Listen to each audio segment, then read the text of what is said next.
Hi, I'm Dan Casa, editor-in-chief of PCMag.com, here on the show floor at CE Week. And we have a very special guest for you today, Noel Lee, who is the head Monster at Monster. It's quite a title. We've spoken before, but I'm so excited to talk to you again and hear about your new products and the future direction of Monster, because you're going in some kind of crazy directions with it. Well, it is crazy. It's a crazy life, isn't it? It's a crazy life that you've lived.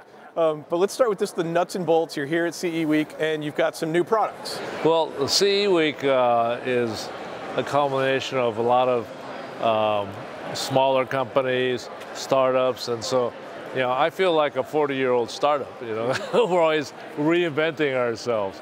So product-wise, you know, we're doing, this cute little thing is my favorite. You know, it's called the S100. It's a reminiscent of our big blaster, our boom box. You know, it's $59, it's waterproof, great sound, really great sound. And the kids just love this. They throw it on the backpack. Are you amazed, because you've been making speakers since before they were even portable, are you amazed at how much sound you can pump out of a relatively small box like that now? You know, it is really amazing. The chipsets are getting better, but you still have to have the ear. You have to be able to know what to do. So, you know, one thing is you can have carrots and peas and, you know, hamburger.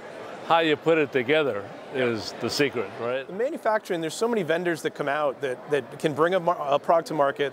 They've got vendors overseas that can assemble it, they can try and distribute it here, and they throw some marketing behind it, but care in the manufacturing process is a different thing, and there's a lot of money vendors spend that the user can't necessarily see, but makes a huge difference. Oh yeah, well look at, first of all, it's the design, the R&D. I mean, like an iPod or an iPhone, you know, it's not the making that's the challenge, it's the design that's the challenge.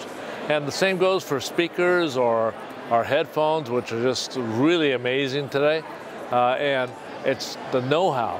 So it's like, gee, how do I build this thing? Well, it's one thing, you can have the lumber, the nails, and the hammer. How do you put it together? Well, that's what you pay for. So that's how we feel about our products. So people know Monster for cables, they know Monster for speakers, for headphones, and now you're taking the company in an entirely new direction. Well, look at it. You're right. And look at, I was a small shop. I am a small shop. Okay, started in a garage. We did our Super Bowl ad, which is a real culmination of you know, our achievement. But we're a 40-year-old company. That's a long time company.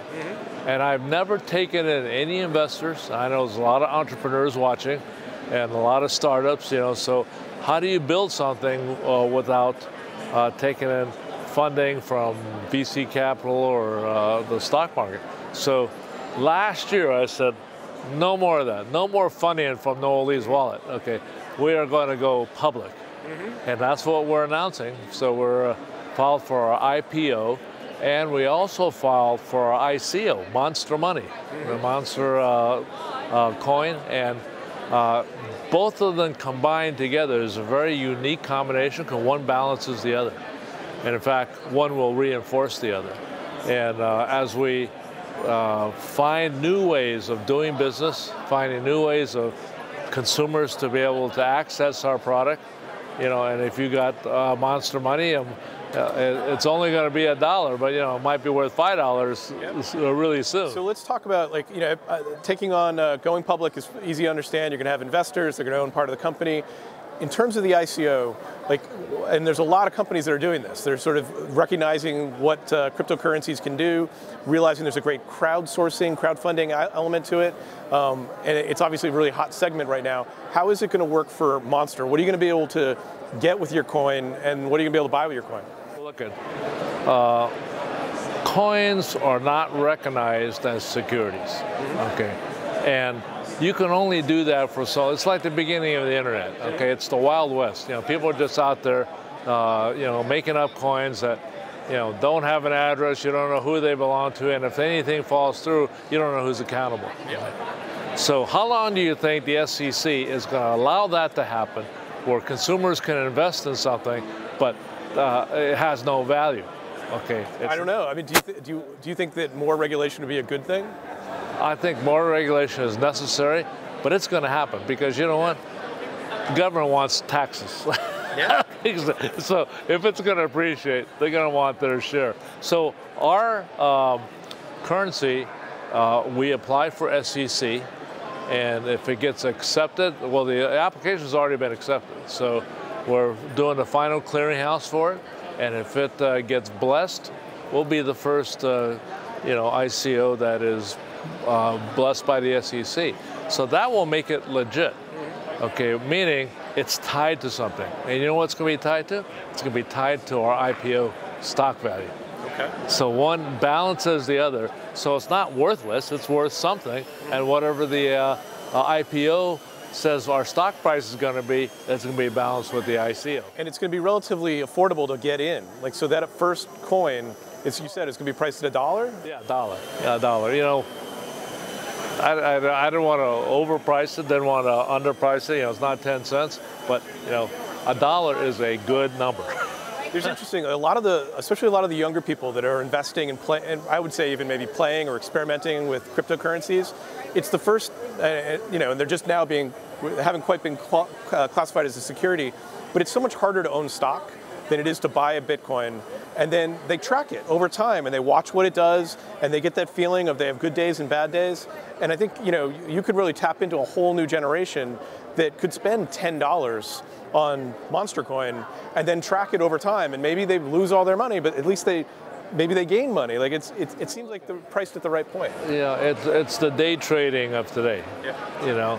And the beauty about coin is that anybody can get into it. Okay, you don't have to open up a Merrill Lynch account or do all the paperwork and all the transactions. You don't need a broker, and you can see it by the minute, anytime. You can see what value it's at. And there's a little risk in everybody, a little gambling. That's why Vegas exists. And so it's fun. So let's say you've taken some money from investors, you've taken some money from the cryptocurrency ICO. Where do you want to take that capital? What do you want to build with Monster? What directions do you want to move in? Look we've got all of the right products now. All new products are amazing. We got great marketing. We're opening up with the Hard Rock cafes. You'll be able to see that on the cruise ships, cruise lines. We're working with some big stadiums, the Vegas Raiders Stadium. So what we don't have is money for powerhouse marketing. Let's say go big or go home. Okay, so I've got everything ready, all the new people, all the new infrastructure. We got a 3PL, so we're ready to go, kind of like chomping at the bit. But we're not going to launch until we got the money to do the marketing, so I can fight with the big guys. If I'm gonna compete with Beats that I created, or Apple, or Sony, or Bose, it's gonna be some big time money. So that's what I'm gonna use the money for. So it's not, we don't need to develop product. I don't need to buy machines or any of that kind of stuff. That's all done. And the other thing is that marketing today, there was a time when in order to be legit, you just had to get into Best Buy, and if you get into Best Buy, then you're going to do okay. Retail has changed so much, and social media has changed the way people shop and the way they buy. There's a lot of brands that are just bypassing retail entirely and going straight to the user. Well, we've got a big portion of our business that is like that. So we're going, like for instance, the Raiders Stadium in Vegas. Okay, we want to go where the consumers go. Okay, and Carnival cruise ships. Okay, so if you're going to be on a cruise, you're going to be stuck on a cruise for a month or a week. Okay, we want you to see our product and get that blaster, get those headphones, sit by the pool. And when you go into a retail store to buy, especially things like headphones or even HDMI cables, you might go in there once a year, twice a year. Okay, but so we're adjusting that model.